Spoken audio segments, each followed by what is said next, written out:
வரலட்சுமி விரதம் எப்போவுமே ஆடி மாதத்துல தானே வரும். ஏன் இந்த வருஷம் ஆவணி மாதத்துல வருது அப்படின்னு பலருக்கும் ஒரு சந்தேகம் இருக்குது. ஆடி அமாவாசை முடிஞ்சதுக்கப்புறம் வர பௌர்ணமிக்கு முன்னாடி இருக்க வெள்ளிக்கிழமை தான் நம்ம வரலட்சுமி விரதம் பண்ணுவோம். இந்த வருஷம் ஆடி அமாவாசை மாத கடைசியில் வந்ததால் ஆவணி மாதம் கும்பிட்றோம். வரலட்சுமி விரதத்தை சுமங்கலி பெண்கள் தான் கும்பிடணும்னு அவசியம் இல்லை. கன்னி பெண்களும் கும்பிடுவாங்க.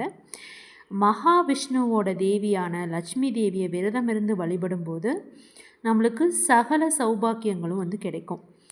கன்னி பெண்கள் இந்த விரதத்தை இருக்கும்போது நல்ல கணவர் அமைவான்னு ஒரு நம்பிக்கை இருக்குது. கணவன் நீண்ட ஆயுளோடு இருக்க வேண்டும், நான் எப்போவுமே தீர்க்க சுமங்கலியாக இருக்கணும் அப்படின்னு திருமணமான பெண்கள் விரதம் இருப்பாங்க. திருமணமாகி குழந்தை இல்லாதவங்க மகாலட்சுமி தாயாரே தனக்கு மகளாக பிறக்கணும் அப்படின்னு குழந்தை பேருக்காக விரதம் இருப்பாங்க. வரலட்சுமி அப்படிங்கிறது வரம் தரும் லக்ஷ்மி, வீட்டிற்கு வரக்கூடிய லட்சுமி.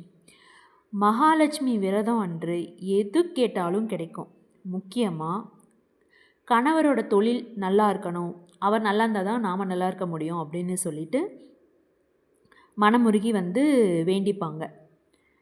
சுருக்கமாக சொன்னால் எல்லா வரத்தையும் தரக்கூடிய மகாலட்சுமி தேவியை நினச்சி கடைப்பிடிக்க வேண்டிய விரதம். இப்போ கருத்து வேறுபாடு காரணமாக கணவன் மனைவி பிரிஞ்சிருக்காங்க அப்படின்னா மனைவி இந்த விரதத்தை மேற்கொள்ளும்போது அவங்க 2 பேருக்கும் இருந்த கருத்து வேறுபாடு நீங்கி அந்யோன்யம் அதிகமாகும். மகாலட்சுமியை தனலட்சுமி, தானியலட்சுமி, தைரியலட்சுமி, ஜெயலட்சுமி, வீரலட்சுமி, சந்தானலட்சுமி, கஜலட்சுமி, வித்யலட்சுமி என்ற அஷ்டலட்சுமியாக வழிபடுறோம். வரலட்சுமி விரதம் அன்னைக்கு இந்த 8 லட்சுமிகளையும் மனதார வேண்டி பூஜிக்கும்போது இல்லத்தில் எப்போதுமே செல்வம் நிலச்சிருக்கும்.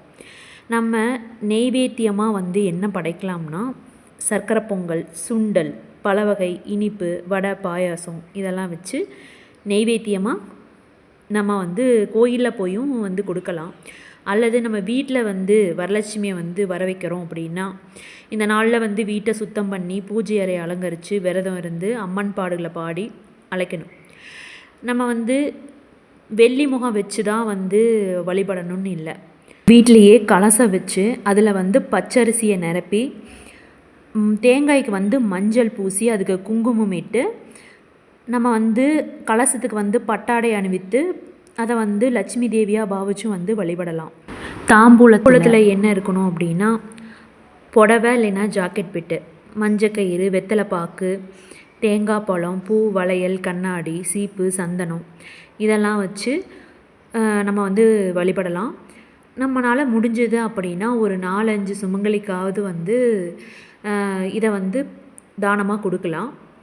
வீட்டில் கும்பிட முடியலனா கூட சிலர் மாலை 6 மணிக்கு மேலே பெருமாள் கோயிலில் போய் திருவிளக்கு பூஜை, வரலட்சுமி விரதம் முடிச்சுட்டு அங்கே கும்பிட்டு வருவாங்க.